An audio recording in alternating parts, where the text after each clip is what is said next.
Halo para sahabat Suyanto.id, mudah-mudahan Anda semua selalu sehat walafiat. Dan kali ini masih berbicara mengenai mengapa orang sukses dan mengapa orang tidak sukses. Nah, kali ini kita akan melihat dari aspek komunikasi.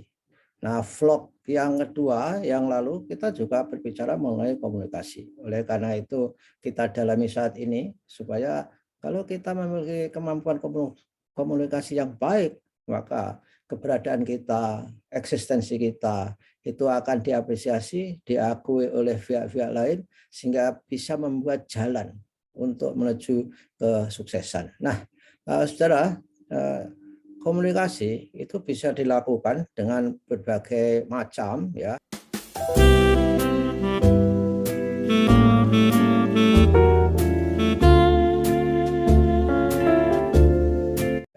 Pertama bisa dilakukan secara verbal dalam arti bahwa kita face to face dengan bicara 4 mata, 6 mata atau banyak mata.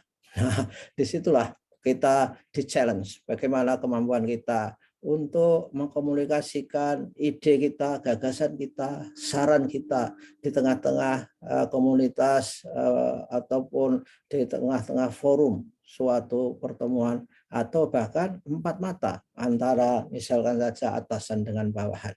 Nah, oleh karena itu dalam komunikasi verbal itu Anda harus memiliki bahasa yang tertata, bahasa yang rapi, bahasa yang mudah dipahami oleh mitra komunikasi Anda. Sehingga pesan Anda bisa dicerna dengan baik dan dengan demikian keputusan akan bisa diambil yang itu akan menguntungkan kalian ketika akan melakukan sebuah negosiasi atau rencana ke depan untuk membuat suatu proyek tertentu. Nah, yang berikutnya, komunikasi itu juga bisa dilakukan dengan nonverbal.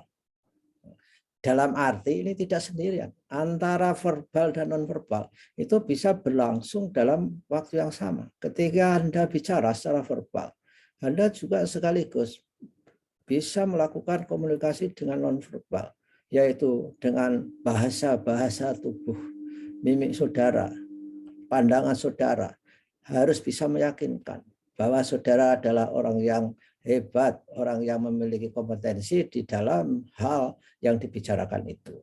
Oleh karenanya saya kira yang nonverbal ini terkait dengan body language, yaitu bahasa-bahasa tubuh. Oleh karenanya Anda juga harus mengenali bahasa tubuh lawan komunikasi. Apakah dia happy mendengarkan mendengarkan manfaat yang Anda berikan kepada dia? Apakah mereka berterima terhadap gagasan yang Anda berikan? Apakah sebetulnya mereka bosan?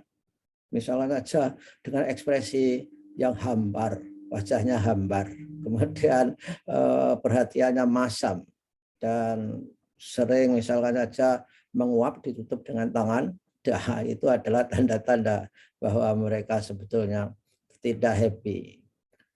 Kemudian pendapat Anda tidak acceptable. Oleh karena itu ketika itu terjadi, Anda harus waspada, harus mengubah bagaimana pesan Anda supaya bisa meyakinkan mereka, meyakinkan lawan bicara Anda. Yang berikutnya adalah Anda bisa lakukan dengan written communication. Dalam arti bahwa komunikasinya itu tertulis. Karena tertulis, maka kalian harus memiliki kemampuan menulis yang baik. Karena menulis itu begitu Anda lepas, itu sudah bukan milik Anda saja tulisan itu. Sudah milik orang lain. Artinya Anda sudah tidak punya kesempatan untuk menjelaskan lagi. Oleh karena itu, komunikasi tertulis harus dirumuskan dalam sebuah tulisan yang baik, paragrafnya teratur, koheren, kemudian sangat-sangat concise. Concise itu adalah with only few words explain much. Jadi nggak usah banyak sekali kalimat-kalimat karena orang-orang misalnya chief executive officer itu nggak punya waktu banyak. Jangan menulis hal-hal yang tidak perlu. Tulis yang perlu saja. Sehingga menulis yang baik itu ya harus ada hal-hal yang arahnya harus memiliki aksentuasi di mana harus ditekankan dan harus di-highlight di mana harus menjadi perhatian orang lain. Sehingga komunikasi tertulis yang baik itu adalah kalau tulisannya itu disebut dengan self-explain. Jadi tulisan kalian harus menjelaskan dirinya sendiri. Orang lain ketika membaca komunikasi tertulis kalian itu tidak harus mencari Anda lagi untuk bertanya apa ini maksudnya. Nah, kalau itu terjadi, berarti tulisan Anda itu belum menjelaskan dirinya sendiri. Sehingga tulisannya singkat, jelas, dan koheren. Itu artinya komunikasinya adalah baik. Kalau kita menggunakan bahasa tulis ketika berkomunikasi. Yang berikutnya, komunikasi yang tak kalah pentingnya ialah komunikasi yang visual. Artinya, ketika kita berkomunikasi, itu menampilkan data-data. Ini juga masih terkait dengan komunikasi yang tertulis tadi. Bagaimana Anda mengemas data-data? Mengemas misalkan grafik, mengemas ilustrasi-ilustrasi. Ini termasuk komunikasi yang visual. Anda harus punya keahlian itu sehingga visualisasi ide itu harus memperkuat apa yang saudara katakan secara tertulis tadi. Ketika hal itu terjadi, maka orang-orang yang membaca komunikasi saudara secara tertulis itu akan menyimpulkan, oh inilah yang saya cari. Inilah yang saya selama ini inginkan. Nah, dengan cara begitu, maka Anda akan memiliki peluang untuk berkolaborasi, peluang untuk kerjasama, peluang diterima proposalnya. Kalau itu berbicara mengenai penelitian, membangun proyek bisnis, dan sebagainya. Nah, ini adalah cara-caranya. Tapi apapun yang saudara lakukan, apakah komunikasinya verbal, non-verbal, written communication, atau visual, maka kalian itu harus percaya diri. Jadi confidence ketika berkomunikasi. Kalau tidak percaya diri, maka saudara dengan modalitas komunikasi apapun tidak akan melahirkan sebuah gagasan yang itu merasa baik di mata orang lain. Gagasannya itu dirasakan baik, dirasakan efektif, dirasakan viable, bisa dilakukan oleh orang lain.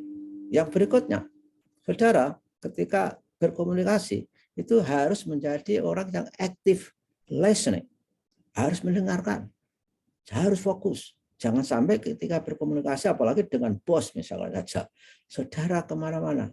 Akhirnya saudara sebetulnya nggak bisa menyimpulkan, nggak bisa membuat summary apa yang diinginkan oleh bos Anda. Atau ketika saudara berkomunikasi dengan pembimbing tesis, disertasi, maka Anda harus menjadi listener yang baik, pendengar yang baik. Pada saatnya bertanya, tentu saja. Tapi kalau tidak punya modal active listening, saudara nggak bisa menjadi pendengar yang baik. Oleh karena itu, sekali lagi, ketika berkomunikasi, Anda harus menjadi pendengar yang aktif, yang memahami message pesan dari counterpart, dari sahabat, dari orang lain yang memang sengaja berkomunikasi dengan kalian. Nah, berikutnya, ketika berkomunikasi, saudara terus respect, ya, memberi penghargaan yang baik terhadap orang lain. Apalagi misalkan saja, misalnya dia menawarkan sesuatu, jawab saudara, ya siap Bapak, itu jauh lebih baik daripada diam saja. Respon-respon seperti itu menunjukkan respek saudara terhadap orang yang mengajak komunikasi. Tentu itu kalau saja saudara berkomunikasi dengan atasan. Kalau dengan yang setara, ya tentu respeknya memiliki cara-cara yang biasanya saudara kembangkan dengan orang-orang yang setara. Misal, kita akan membuat penelitian mengenai literasi keuangan, misalkan saja. Oh siap bos, misalkan saja. Ini kan sambil bercanda itu untuk menunjukkan bahwa kita tuh menghargai idenya.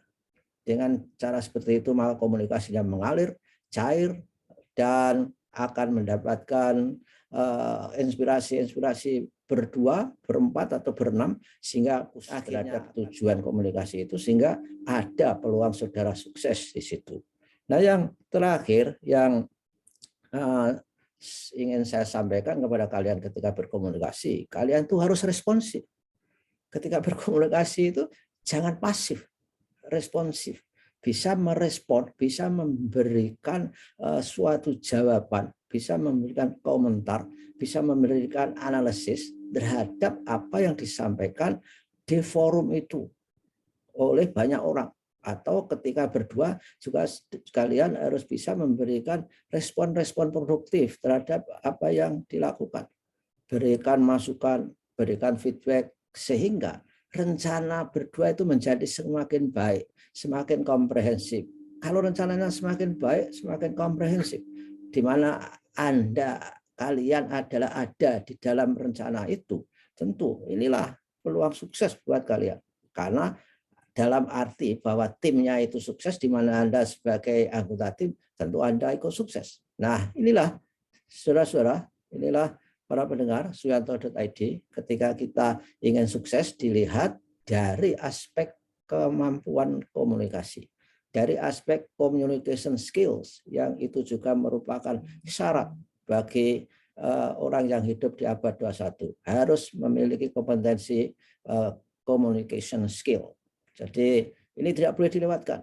Nah, untuk kali ini kita akhiri dulu, dan tentu saja saya akan hadir di vlog berikutnya yang ketiga, dan saya kira yang keempat, dan kita akan melihat dari aspek-aspek lain. Dan ikuti terus, mungkin saya akan berbicara dari aspek kemampuan berkolaborasi.